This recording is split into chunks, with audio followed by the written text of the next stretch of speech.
Welcome, ladies and gentlemen, to another great episode of the greatest show on earth. We are Donald Trump approved. I actually have no idea if he knows we exist. But I am, of course, the fearless half of the leadership of this team. I'm the sexy one, Phoenix King one, also known as Jared Jackson.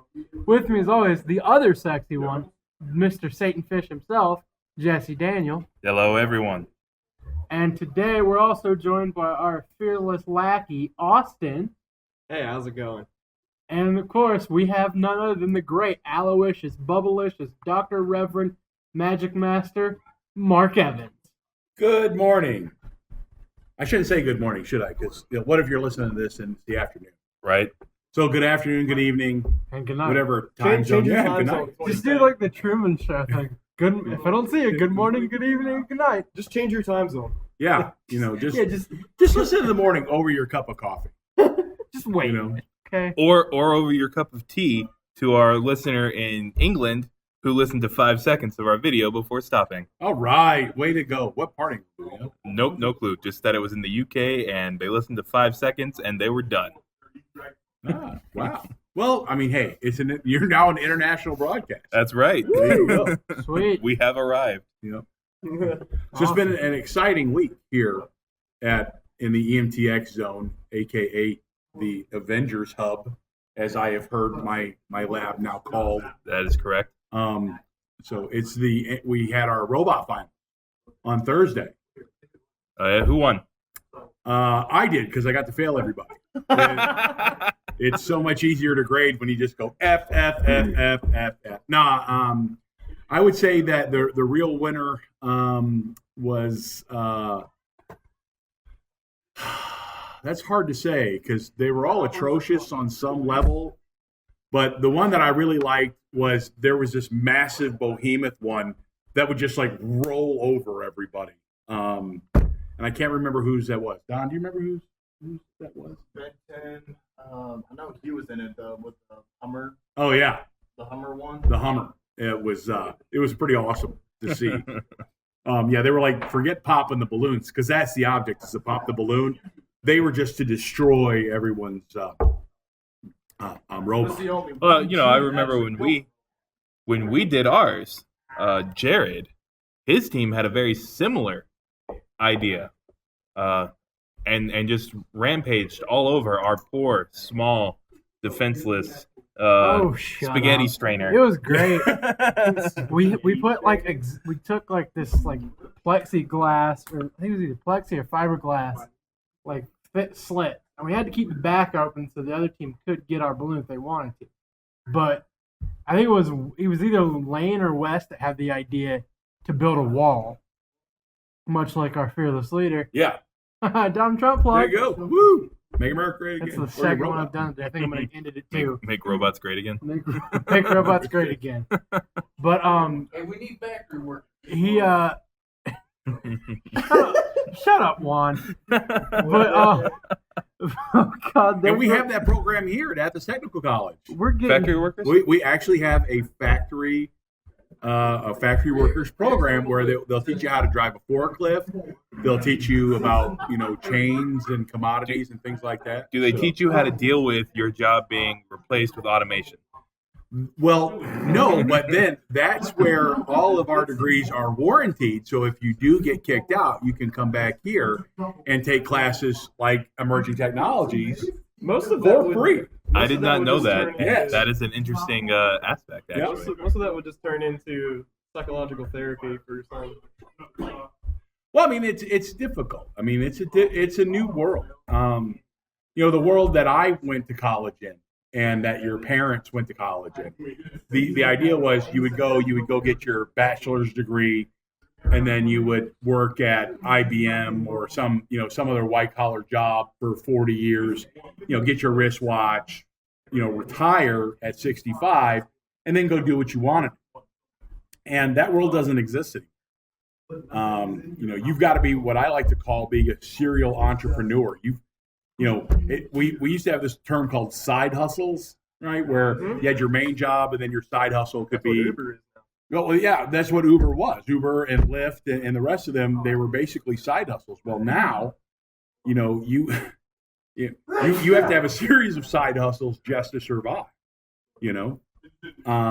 And what we try to do in our program is give you skills so that way you're able to move with the market. You're able to be more marketable. You're able to go and do different things. I mean, we teach you how to fly drones. We teach you how to edit video. We teach you how to make a podcast. Yeah, exactly. You know, I mean, we give you these skills so that way you are more marketable, right? This is more marketable than, no offense to anybody who works at Academy, but working at Academy, right? Because Dang, you know, shots fired. no, I did. It was just the first thing that came to my head. It wasn't directed toward any person Who may or may not be sitting who may or may directly not to be the sitting left of right, us. I right almost next got to us hired here. there, but they didn't.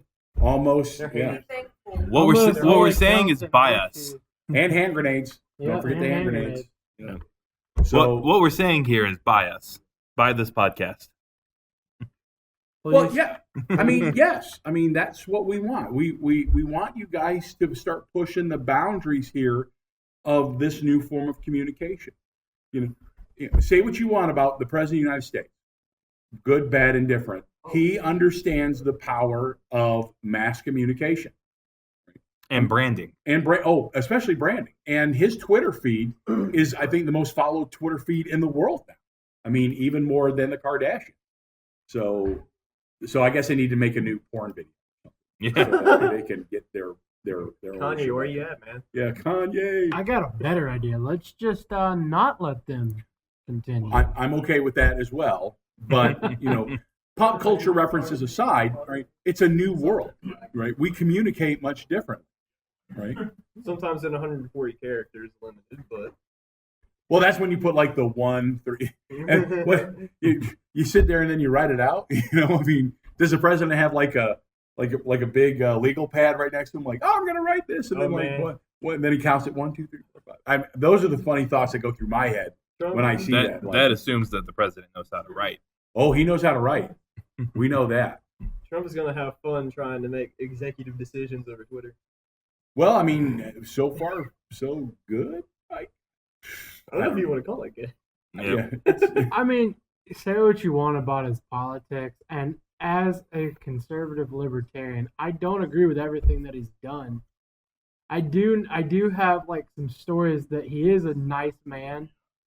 One of them that I heard from my dad, I don't know where he heard it, but it was before he ran for president. He was in like this upscale, fancy New York restaurant, and you know, like the main waiter guy was like, "Hey, look, this is the president, De Blasio. This is the president of like this great charity." And instead, he's like, forget these guys. So he goes to the back and checks all like the dishwashers and cooks. Yeah. I mean, he understands how to work with the common man. And again, that's for being on TV for 20 years. I mean, that has real ramifications. So, yeah. So that's what we do in this program. We get you ready to be president of the United States. That's right. Maybe a little bit more qualified than the one we got right now. But, you know, not much. I'm running in 2025. Good for you. Oh, that's cool. I'm running in 2020. I'll be replacing Jesse as president in 2024. I want to be How are you gonna run Speaker in of the House. 2025? That's I what will I'd like. figure out I'm a down way. with that. I'd love to be Speaker of the America House. just gonna take a year off? A year? I told What if? I told Jesse that like if he wants, I could be his Secretary of Defense. Because my policy is build robots and let's take over the world. There you go. Yeah. Take this kind of thought. What if America was just take a year or several years off from having the official body of the nation? Just don't have a president. That would not be great. We would call that chaos. But then what Yeah. would we do to We fix that? Well, we would have an election and then have a president, thus negating the effect of not having one in the first place. But what if that wasn't an option? It's always an option. Democracy likes to screw you that way. yeah, I'm trying to think. So, you know, our system was set up with the idea that it was supposed to be a loose federal But the Civil War changed that. Mhm. Civil War changed all that. Like beforehand, like if you didn't pay federal taxes, well, okay. They didn't have it really anyone to come down and now state taxes. By God, you paid that because, I mean, you lived in like if you lived you here in lived Clark there. County. You would have the Clark County revenue officer come and be like, hey, But before that, it was like, but after the Civil War, I mean, that's when everything changed, and that's where we became more of a federal system, where the states really have taken a second, a second or maybe even third seat compared to even local community stuff. So What it was we started off as a confederation. Then we became an actual federation, which is a little bit different in one major way, and that is a stronger centralized federal government. But what's crazy about it is that we're also a democratic republic, which is how we have a Senate that we elect. But we also have a president head, so we're like 7 different kinds of government crammed together trying to be one government. And you know what? It's worked pretty good for 200 years. Yeah. Let's Yeah. I mean, we've had some bumps. Okay. Civil War. Basically, we just took the best parts of the things we liked. Yeah. It was like a buffet. It was like, Exactly. oh, hey, let's try this from ancient Rome and this from ancient Greece. And you know what? The English got this part right, so let's do that. And, all right. See, you learn so much in emerging technology. Yeah. Yep. It's not just that. I mean, we truly are a melting pot, both literal in a literal sense of how we sampled from everybody to create our republic, and the fact that this country is made up of so many diverse people. I think everyone kind of takes the idea of freedom of speech for granted. Mm-hmm. You have like both people on the left and the right, both extremes, that are just looking for any reasons to silence the other half. Case in point, like all of the super uptight SJWs that don't want to hear anything from man, and anyone that doesn't agree with it. Or the older generation that doesn't think that student loans are a big deal, that you should just get out and get a job and pay your own taxes. Yeah. Yeah. Well, with student loans, the system is totally different than when even I went to college. It's unbelievable. How much in interest you guys are paying. I mean, it is truly remarkable, and it's the next bubble. I mean, that's going to be the next one. How do you repossess someone's education?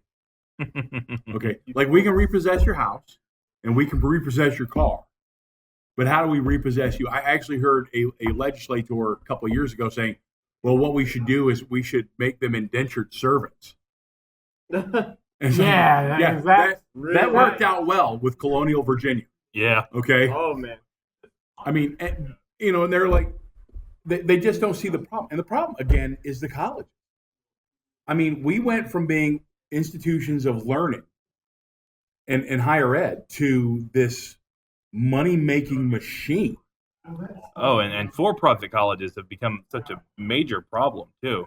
Things like DeVry or ITT Tech or, even Phoenix. University. Yeah, because they lie about their graduation rates. Mm-hmm. They charge so much money. They have fake students.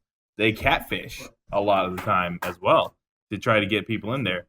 And their marketing is so viral, But you go back and you look at the people that they were spotlighting back in the 90s that graduated from their colleges, and they are like broke and destitute. Yeah. So before I was here, I owned a shop called Moworks, and we took a contract with Corinthians College. And Corinthians is the overhead of like Everest and DeForest and all these other for-profits. And I mean, it was a $30 million contract to build courses. So I've got a bunch of instructional designers, right? People who actually put courses together for a living, and we do all the stuff. We were doing all this great stuff. And we gave our first batch to Corinthians, and they sent them back to us. And we're like, why did you send this stuff back to us? And they said, the courses are too good. And I'm like, what? And they're like, they're too good, and that our faculty aren't able to teach them, and our students aren't going to be able to do them because, you're asking them to read on a 12th grade level. And it was like, well, and they're like, most of the people who come to our colleges read on the 5th grade level. So we had to basically dumb everything down. And I mean, it was crazy. It was crazy to see, and I mean, we blew through that contract in about a year and a half because, we had actually thought, okay, these are going to be college courses. They need to be this rigorous and things like that. And they're like, no. We don't need that. We don't want that. What we want is we need 75% of our students to be successful. So that way we don't get probed by the government. Yeah. And so we had to actually dumb that stuff down. And people are like, well, don't you feel bad about taking? No, not one bit. Bought my house. Sorry. Yep. So there you go. You can't really blame business owners. The blame really lies with the for-profit colleges and with the lack of government oversight.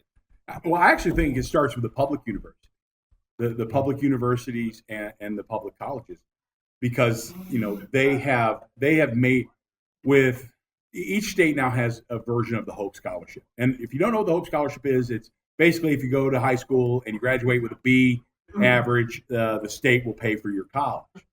Well, at state universities like the University of Georgia, right, what happened is that students who would normally go out of state, who would go to like the Ivy Leagues or Vanderbilt or one of the other higher education, they're not doing that. They're staying here in state because, well, their parents can now buy them a house in Athens. Yeah.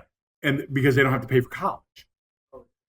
And so when that happened, that means that those slots are now gone. So people like you guys, for instance, who are really super smart and able to do things, right, don't get that opportunity to go to university anymore because those slots are filled. And if you're talking about alumni and you're talking about, just raw scores, you guys didn't have a chance in hell. And so then it goes to the smaller colleges like Athens Technical College or, UNG before it was UNG was Gainesville College, and they were a double A school that they just hand out associate's degrees. So that's really where it meets the road, is that the public colleges have forgotten about the public aspect, and now they're just wheeling and dealing cash. I mean, it's unbelievable. The building that's going on over at the university, and the sucky part is that the university owns a third of Clark County, which means that a third of Clark County does not get taxed. So our school systems in the county suffer because we can't tax the educational institution, and they don't give back to the community in any shape or form. They have some programs, but nothing compared to what other universities do. I mean, not even close. I mean, that's because the University of Georgia is really the number one party school in the world. So, well, yeah, I mean, as far as academics go, that's correct. But you don't go there for school. You go there for connections. Yeah. Right? You go there so that way your fraternity brother or sorority sister, right, her dad is an executive of Coca-Cola. You get to know them. And then when it's job time, you go and say, hey, and like, oh, well, yeah, we've got this entry-level position here. You'll make $65,000 a year. That's how it works. I mean, that in Maryland, that's how it worked for me. I was fortunate, though, that I had the GI Bill and I had some junior college behind me. That's how I was able to get into Maryland. If not for that, there's no way I would have gotten into Maryland. It really is about who you know. Yeah, and those actually did pay off for me in the long run. Well, they pay off for you guys too. I mean, when there are internships and things like that need to happen, I call a certain fraternity brother of mine. And I'm like, listen, I need 5 slots for this, and they're like, boom, and they make it happen.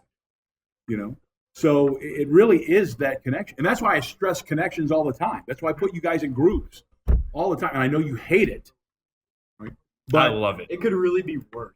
It could be, but I got some people who would rather work on their own. right? Yeah. And when I see them, I I'm like, okay, and I try to work with them, but really it's about connectedness now. If you're the idea that you can be that 400-pound guy sitting in your basement coding all day long, that doesn't exist anymore either.